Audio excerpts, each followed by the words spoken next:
Forget the backlash. Here's the best way Star Wars can bring back The Acolyte. The Acolyte was a divisive show for many reasons, but there still may be a way to bring the show back and make it a rousing success. The Acolyte followed the stories of twin sisters, May and Osha Anasia, and their respective struggles finding how they fit within the Force.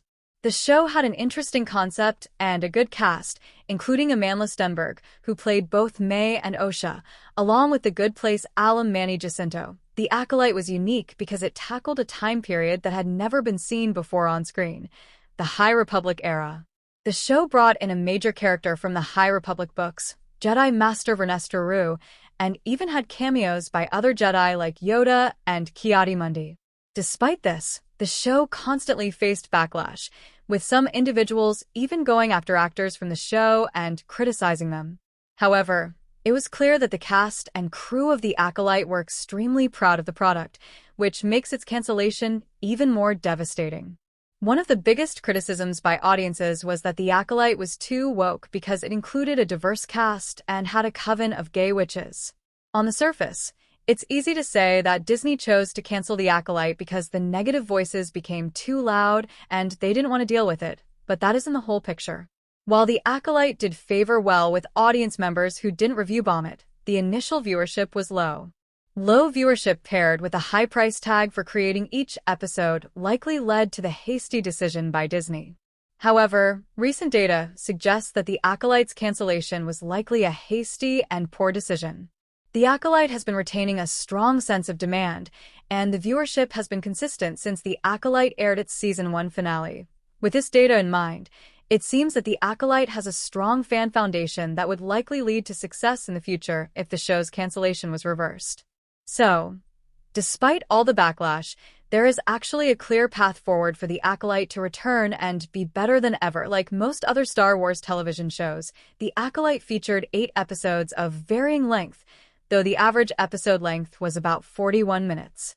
While this format has worked well for other live-action Star Wars shows, most notably The Mandalorian, it's clear that it didn't work for The Acolyte. The pacing of the show was truly all over the place, which made for choppy storytelling and episodes that seemed unnecessary. The Acolyte didn't function within the standard 8-episode order and probably would have been best as a 6-episode run point. One of the bigger issues was pacing, with the 2 flashback episodes showcasing that. Though actors like Jodie Turner-Smith shined as Mother Anasia, they couldn't salvage the repetitiveness and pacing problems these episodes caused. While the reveal of Master Soul-killing May and Osha's mother was a great turn, this reveal could have come in flashbacks within another episode instead of within its own. With 2 episodes that largely reused the same sets, and even scenes at some points, it doesn't make sense that The Acolyte was so wildly over budget. The Acolyte had good bones, but was executed poorly. There's no denying that The Acolyte's showrunner and creator, Leslie Headland, had an amazing concept with knowledge of the Star Wars galaxy to back it up. However, passion can only get you so far. If Disney does the right thing and saves The Acolyte, it will have to be with major changes. One of those would have to be a reduced role for Leslie Headland. While Headland can still be the brains of the operation, she can't have her hands on too many aspects of the show's development. Headland was praised for including a writer in the writer's room who had no prior knowledge of Star Wars, but if The Acolyte gets renewed, the writer's room needs a Star Wars alum. In particular, Lucasfilm executives should look at writers who had a lot of success on their respective shows and see who they can get into a writer's room for The Acolyte. Having someone on the team who had success with the 8-episode format would be a great asset, as they would likely help with the pacing issues the show faced in Season 1. One of the issues with the current streaming models is that shows are not given the chance to improve and change after their first seasons, which leaves many frustrated. The Acolyte is one of those shows where Season 2 would have allowed Headland the time and space to change what didn't work and include more of the aspects that did work.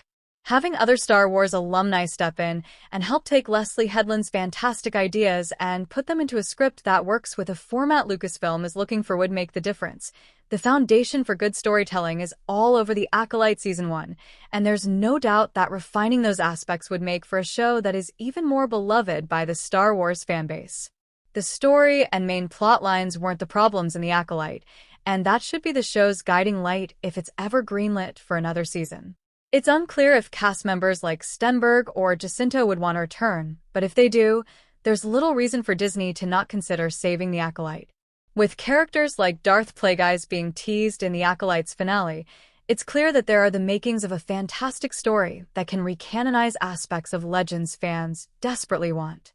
Backlash aside, the Acolyte can and should be saved by Disney because there's just too much potential there not to pursue.